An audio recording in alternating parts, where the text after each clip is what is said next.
far, far away in the icy expanse of the Arctic, where the snow stretched endlessly and the northern lights danced across the starry sky, lived a curious polar bear named Lars. Lars wasn't like other polar bears. While his friends were content with hunting and sleeping, Lars was always exploring.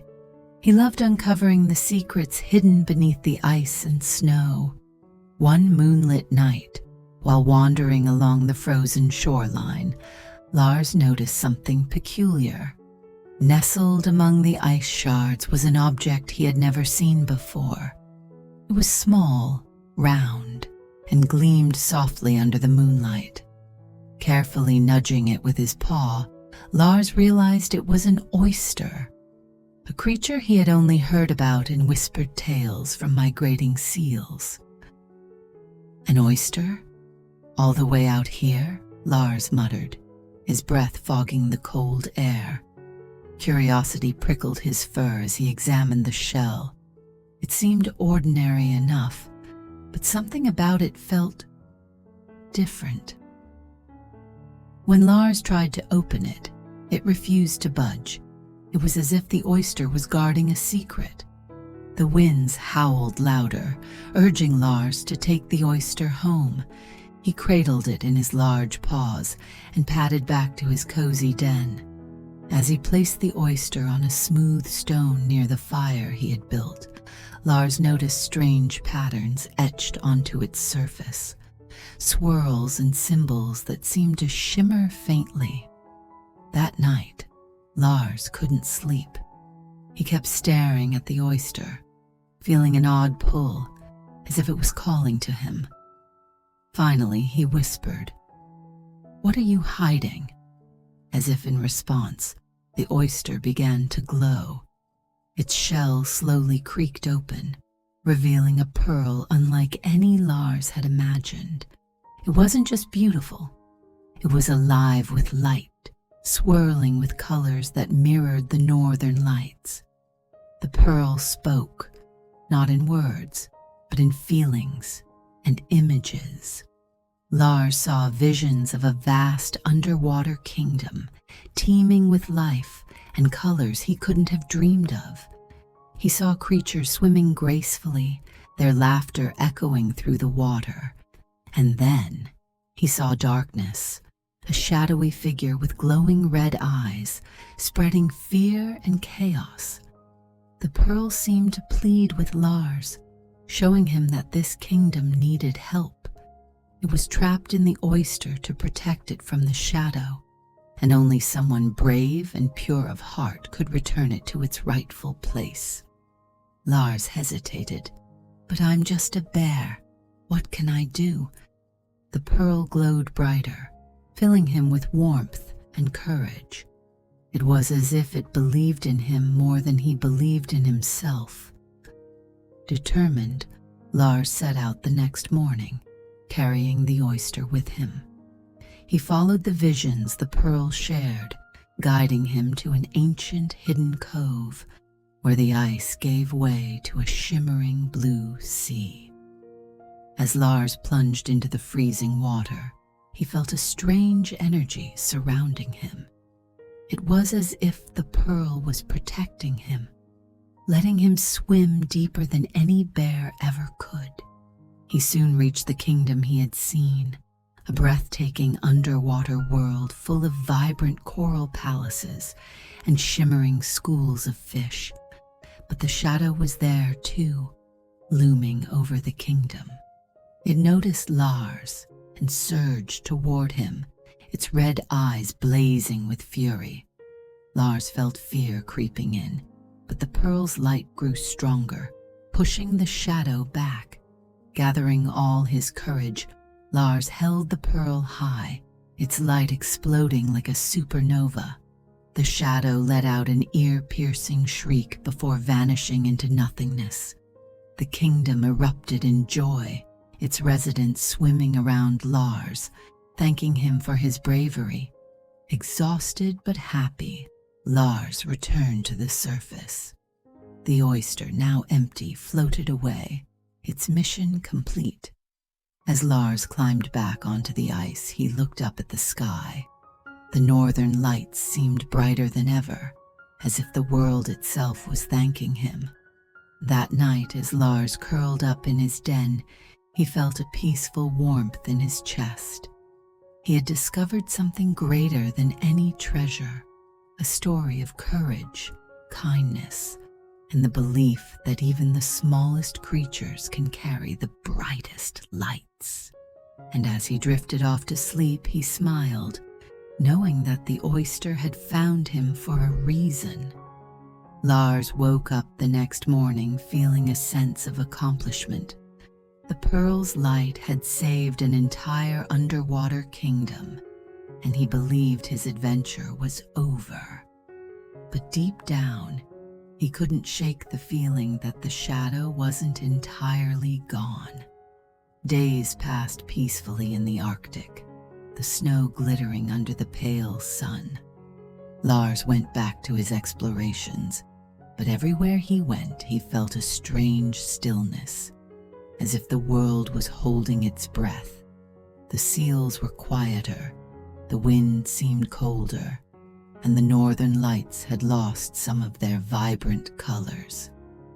One night, as Lars gazed at the shimmering sky from his den, he noticed something unusual, a faint red streak weaving through the lights. It pulsed and twisted, growing brighter with each passing moment. A chill ran down Lars' spine. "The shadow," he whispered. Just as he spoke, a sudden knock echoed from outside his den. Lars froze. Who could it be? Polar bears rarely had visitors. Slowly, he padded to the entrance and opened it to find a small penguin. The penguin was shivering, its feathers ruffled from the cold. "Are you Lars?" it asked, its voice trembling. "Yes, who are you?" Lars replied, puzzled. "I'm Pip," the penguin said. "The pearl sent me. The shadow is back, and it's stronger. The kingdom needs your help again." Lars's heart sank. He had hoped the nightmare was over. "But I destroyed it. How could it return?" Pip looked around nervously, as if the shadow could hear them. "It was only banished from the kingdom, but now it's spreading. The pearl's light is fading. If we don't act soon, the shadow will cover the entire Arctic and beyond." Lars felt a surge of determination. "Then we'll stop it again." Pip nodded, though his small body quivered. "There's one thing you need to know. The shadow is searching for the pearl. If it finds it, it will grow unstoppable." Lars hesitated. "But the pearl is gone. I returned it to the kingdom." Pip lowered his voice. "Not exactly. The pearl chose you, Lars. Its light is inside you now." Lars blinked, stunned. Suddenly it all made sense. The warmth he had felt since his first encounter with the oyster, the courage that had guided him. The pearl's light hadn't left. It had become a part of him. Before Lars could respond, a deafening roar tore through the night. The ground shook, and the sky turned crimson. A massive, swirling vortex appeared on the horizon, and from it emerged the shadow, larger and more menacing than ever. Its red eyes burned like fire, and its dark tendrils stretched across the ice, turning everything it touched into lifeless frost. "We have to go," Pip shouted, tugging at Lars's paw. But Lars didn't move. He stared at the shadow, feeling its oppressive presence pressing against his chest. Then, deep within him, the pearl's light stirred. It was faint, like a whisper, but it was there. "I won't run," Lars said firmly. The shadow roared again, its voice echoing like thunder. "Give me the light," it bellowed. Lars took a deep breath and stepped forward. "You'll never have it," The shadow lunged, its tendrils racing toward Lars. Pip squeaked in terror, but Lars stood his ground. He closed his eyes and focused on the warmth within him. The pearl's light began to grow, spreading through his body. His fur shimmered, and his eyes glowed with the colors of the northern lights. When the shadow's tendrils reached him, they recoiled, unable to touch the light. Lars roared, his voice echoing across the Arctic, and the light exploded outward, pushing the shadow back. But this time the shadow didn't vanish.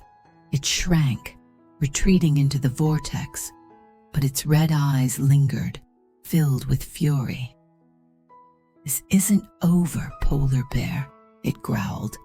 "The light may protect you now, but darkness always finds a way." The vortex closed, and the shadow disappeared, leaving the Arctic eerily quiet. Lars collapsed to the ground, exhausted but alive. Pip waddled over, his eyes wide with awe. "You did it! You stopped it!" "For now," Lars said, his voice heavy with fatigue. "But it will come back, and next time, we'll be ready."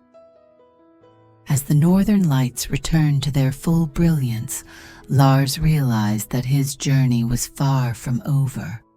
The light inside him wasn't just a gift, it was a responsibility.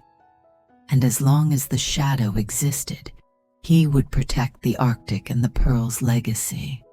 That night, as Lars and Pip rested under the glowing sky, they both knew one thing: the real battle was only just beginning. Weeks had passed since Lars had pushed the shadow back, but the Arctic still felt uneasy. The wind bit sharper, the ice seemed thinner, and whispers of a mysterious figure roaming the tundra spread among the animals. One evening, Pip burst into Lars's den. "Lars, you need to see something." Pip led Lars to an ancient glacier, its walls etched with carvings. "This is the Glacier of Truth," Pip explained, pointing at the images.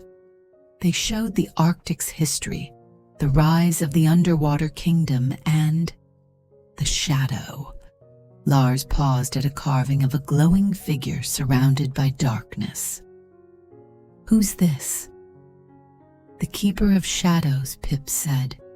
"They were the first to hold both light and shadow, but the shadow consumed them. Lars, they want the Pearl's light back." Suddenly the glacier rumbled, and a voice echoed. "Polar bear, you hold what was once mine." Lars turned to see a shifting, shadowy figure with burning red eyes. "The Keeper," Pip whispered, trembling. The Keeper stepped closer, its voice cold. "The Pearl's light is a curse, not a gift. Surrender it, or your world will fall." "Never," Lars growled. The Keeper's laugh echoed as its form darkened. "The light may protect you, but it will never save you from the shadow within." With that, the Keeper vanished, leaving Lars with a heavy heart. As they left the glacier, Lars realized his battle wasn't just against the shadow, it was within himself. Somewhere out there, the Keeper was waiting, and the true fight had only just begun. The days grew colder, and Lars felt the Keeper's presence everywhere, an unseen weight pressing against the Arctic. Even the northern lights seemed dimmer, their glow struggling against the encroaching darkness. One night, as Lars and Pip rested in the den, the silence was shattered by a deep, echoing crack. Rushing outside, they saw a massive fissure splitting the ice. From its depths came an unnatural chill, colder than anything Lars had ever felt. "It's the Keeper," Pip whispered. Before Lars could respond, the ice trembled, and a voice rumbled from below. "Polar bear, Come to me, if you dare. Lars's heart pounded, but he nodded. I'm ending this. With Pip by his side, Lars followed the fissure to its source, a towering ice cavern, its walls shimmering with eerie light. Inside, the keeper waited, its form now solidified, a towering figure cloaked in swirling shadows, its eyes glowing like embers.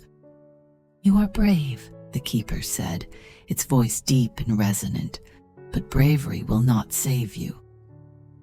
I'm not afraid of you, Lars replied. The keeper extended a hand, revealing a shard of ice pulsating with dark energy. This is the frozen heart, it said, the source of my power and my curse. Destroy it, and you destroy me. But beware, the shadow inside you will grow stronger. Lars hesitated. The frozen heart pulsed, and he felt its pull, a cold, creeping presence that whispered of power and despair. You can't trust it, Lars, Pip urged. Lars took a deep breath, focusing on the pearl's warmth within him. Summoning all his courage, he lunged at the frozen heart, slamming his paw down with all his strength. The shard shattered, and light exploded, consuming the cavern in a blinding glow. When the light faded, the keeper was gone, and the ice was still. Lars collapsed, exhausted, but the warmth inside him flickered faintly, reminding him that the battle wasn't over. As they returned to the surface, Pip looked at Lars with awe. You did it. No, Lars said quietly, his breath visible in the cold air. The keeper is gone, but the shadow isn't. It's a part of me now. The fight wasn't just for the Arctic, it was for the light within him, and he wouldn't stop until it shone brighter than ever.